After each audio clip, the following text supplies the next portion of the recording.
পর্দার আড়ালে এই মুহূর্তে বিএনপিতে চলছে তুমুল ঝড়। গুঞ্জন শোনা যাচ্ছে একের পর এক মন্ত্রীদের পদত্যাগের বিষয়ে। কেউ পদত্যাগ করছেন কাউকে কিছু না জানিয়ে, কেউ আবার মন্ত্রিসভা থেকে বরখাস্ত হচ্ছেন তারেক রহমানের নির্দেশে। আসলে এই মুহূর্তে কি ঘটছে পর্দার আড়ালে? কেন পদত্যাগ করছেন মন্ত্রীরা? নতুন মন্ত্রী হিসাবে কাদের নাম আলোচনায় রয়েছে? চলুন বিস্তারিত জেনে নেওয়া যাক। প্রথমে আসব পার্বত্য চট্টগ্রাম বিষয়ক মন্ত্রী দীপেন দেওয়ানের বিষয়ে। ঈদের ছুটির পর প্রথম কর্মদিবসে পদত্যাগ করেছেন পার্বত্য চট্টগ্রাম বিষয়ক মন্ত্রী দীপেন দেওয়ান। সরকার গঠনের 3.5 মাসের মাথায় তার পদত্যাগ নিয়ে নানা আলোচনা চলছে। দীপেন দেওয়ানের পদত্যাগের পর বিএনপির মধ্যে চরম অস্বস্তি দেখা দিয়েছে। পদত্যাগের কারণ হিসেবে মন্ত্রী তিনি শারীরিক অসুস্থতার কথা উল্লেখ করলেও ধারণা করা হচ্ছে এর পেছনে অন্য কোনো কারণ রয়েছে। সাধারণ বাংলাদেশের মন্ত্রীদের শরীরের চামড়া গন্ডারের মতো, শত অপকর্ম করার পরেও কেউ স্বেচ্ছায় পদত্যাগ করেন না। তাই মন্ত্রী দীপেন যে স্বেচ্ছায় পদত্যাগ করেননি তা বলাই যায়। অনেকের মতে পার্বত্য চট্টগ্রাম বিষয়ক মন্ত্রণালয়ের প্রতিমন্ত্রী এবং বিএনপির কেন্দ্রীয় কমিটির নির্বাহী সদস্য মীর হেলাল এবং সেনাবাহিনীর চাপের কারণে দীপেন দেওয়ানকে পদত্যাগ করতে হয়েছে। খুব সম্ভবত দীপেন নিজের ইচ্ছামতো কাজ করতে পারছেন না। আবার আরেকটি সূত্র বলছে মন্ত্রী হিসেবে দীপেন দেওয়ান নিজের যোগ্যতার স্বাক্ষর রাখতে পারেননি বলেই বিএনপি তাকে সরিয়ে দিচ্ছে। কারণ হিসেবে পার্বত্য অঞ্চলে অস্থিতিশীলতার কথা বলা হয়েছে। বিশেষ করে চট্টগ্রামের জঙ্গল সলিমপুরের বিষয়টি উঠে আসছে। চট্টগ্রামে সন্ত্রাসীদের অভয়ারণ্য হিসাবে পরিচিত জঙ্গল সলিমপুরে আতঙ্ক কিছুতেই কাটছে না। রাত নামলেই বাসিন্দাদের মধ্যে আতঙ্ক ভর করে। ইয়াসিন ও রোকন মেম্বার বাহিনী ত্রাসে তটস্থ সেখানকার সাধারণ মানুষ। এর প্রভাব পড়ছে গোটা দেশে। ধারণা করা হচ্ছে মন্ত্রী হয়েও এ সমস্যা সম্পর্কে কোনো সমাধান বের করতে না পারার দরুন এমন সিদ্ধান্ত নিতে পারেন তারেক রহমান। দীপেন দেওয়ানের পদত্যাগ নিয়ে সরকারের কোনো মন্ত্রী, প্রতিমন্ত্রী বা উপদেষ্টা গণমাধ্যমের সঙ্গে প্রকাশ্যে কথা বলেননি। এসব আলামত প্রমাণ করছে মন্ত্রীকে পদত্যাগে বাধ্য করা হতে পারে। এদিকে 3 মাসের দায়িত্বে ব্যর্থতার হার বিবেচনায় নিয়ে সড়ক পরিবহন মন্ত্রীর পদ থেকে বরখাস্ত করা হচ্ছে মন্ত্রী রবিউলকে। 3টি গুরুত্বপূর্ণ মন্ত্রণালয়ে দায়িত্বে থাকার কারণে কোনোটির দায়িত্বই সে ঠিকভাবে পালন করতে পারছে না। এর জন্য 3 মন্ত্রণালয়ে দায়িত্বে থাকা শেখ রবিউল আলম রবিকে সড়ক পরিবহন ও সেতু মন্ত্রণালয় থেকে সরানো হচ্ছে বলে সংশ্লিষ্টরা জানিয়েছেন। রবিউলকে বরখাস্ত করার বিষয়ে অনেক বিষয় সামনে আসছে। বিশেষ করে এই মুহূর্তে সড়কে স্মরণকালের সবচেয়ে বিশৃঙ্খলা দেখা যাচ্ছে। গত রোজার ঈদের কথাই ধরুন, সরেজমিনে দেখা গেছে 200 থেকে 250 টাকার ভাড়া বাস মালিকরা 1200 টাকা পর্যন্ত আদায় করছে। এরপরেও তালিকায় নির্ধারিত ভাড়ার চেয়ে কোথাও বেশি ভাড়া নেওয়া হচ্ছে না বলে মন্তব্য করেন সড়ক পরিবহন ও সেতুমন্ত্রী শেখ রবিউল আলম। কোনো যাত্রী নাকি বেশি ভাড়া দিচ্ছেন এমন হাস্যকর দাবি করেন। মন্ত্রী বলেন, সাধারণত 4টির চেয়ে কম ভাড়ায় বাস স্টপেজ থেকে যাত্রীরা গিয়ে অভ্যস্ত। যখনই চাপ থাকে না তখন 4টির চেয়েও কম ভাড়ায় বাস মালিকরা যাত্রী নেন। এখন 4টে নির্ধারণ ভাড়াটাই নেওয়া হচ্ছে। যেসব যাত্রী কম ভাড়ায় যেত বা গিয়ে অভ্যস্ত তাদের কাছে মনে হচ্ছে ভাড়া বেশি নিচ্ছেন মালিকরা। এভাবেই উল্টাপাল্টা বক্তব্য দিয়ে আলোচনায় আসেন মন্ত্রী রবিউল। তার এসব কথাবার্তা শুনে সাধারণ মানুষ বলছেন, এটা কি মন্ত্রী নাকি হকার? কেউ আবার বলছেন, চাপায় মাংস না থাকলেও চাপাবাজিতে 100তে 100। মূলত আরও কিছুদিন আগে মন্ত্রী রবিউলের ভাগ্য নির্ধারিত হয়ে পড়েছিল। এ কারণে এবারের ঈদে মিডিয়ার সামনে মন্ত্রী রবিউলের মাতলামি খুব একটা চোখে পড়েনি। এদিকে টানা দ্বিতীয় ঈদের মতো সড়কে মৃত্যুর মিছিল থামল না।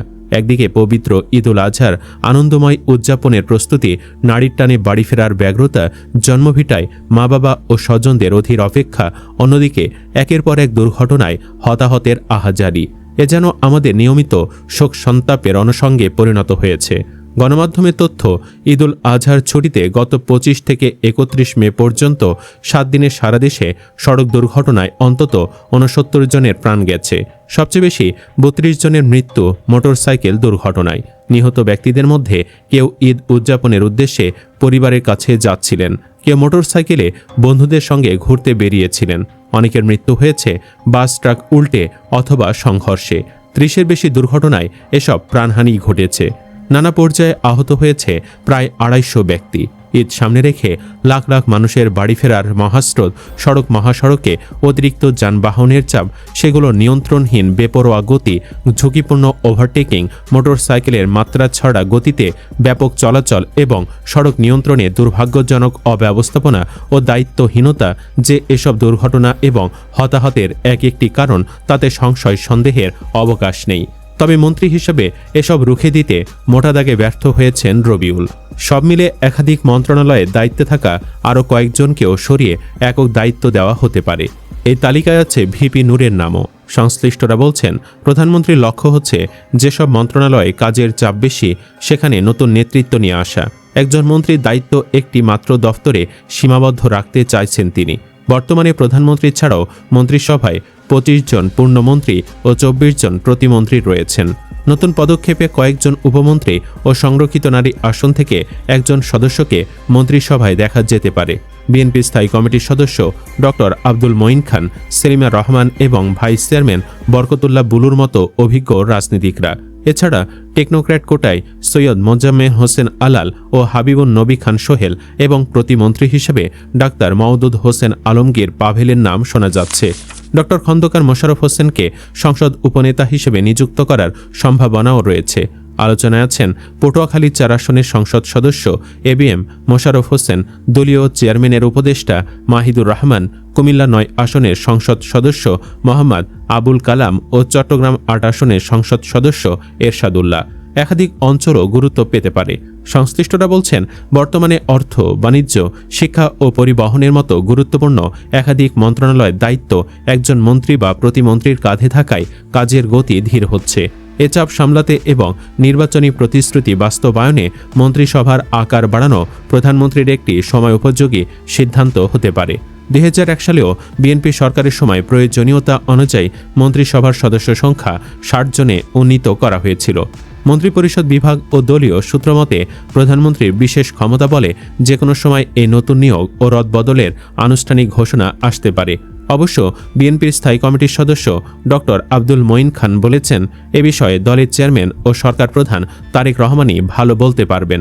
তিনি কখন কাকে নেবেন, কোথায় দেবেন, এটা তার এখতিয়ার। সংশ্লিষ্টরা বলছেন, কোনো মন্ত্রী ও প্রতিমন্ত্রীর অধীনে একাধিক মন্ত্রণালয়ের দায়িত্ব থাকায় তারা কাজ সামলাতে হিমশিম খাচ্ছেন। ফলে কাজে আরও গতি আনতে এবং জনগণের সেবা নিশ্চিত করতে মন্ত্রিসভার আকার বাড়ানো হলে তা হবে প্রধানমন্ত্রী তারেক রহমানের সময় উপযোগী ও যুগান্তকারী সিদ্ধান্ত। প্রধানমন্ত্রীর বিশেষ ক্ষমতা বলে যে কোনো সময় এই ঘোষণা আসতে পারে। বিএনপির ভাইস চেয়ারম্যান শামসুজ্জামান দুদু বলেন, শহীদ রাষ্ট্রপতি জিয়াউর রহমানের সময়ে দল ও সরকারে একটা পার্থক্য ছিল। সে সময়ে দলের যেসব নেতা সংসদ সদস্য বা মন্ত্রী থাকতেন তারা জেলা সভাপতি বা সাধারণ সম্পাদক পদে থাকলে অন্যদের নেতৃত্বের জায়গা করে দিতে পদত্যাগ করতেন। এতে নতুন নেতৃত্ব তৈরি হতো। এটাতে আমাদের প্রতিষ্ঠাতা উৎসাহিত করতেন। এ ধরনের রেওয়াজ তিনি অনেকটাই দলে বাস্তবায়ন করেছিলেন।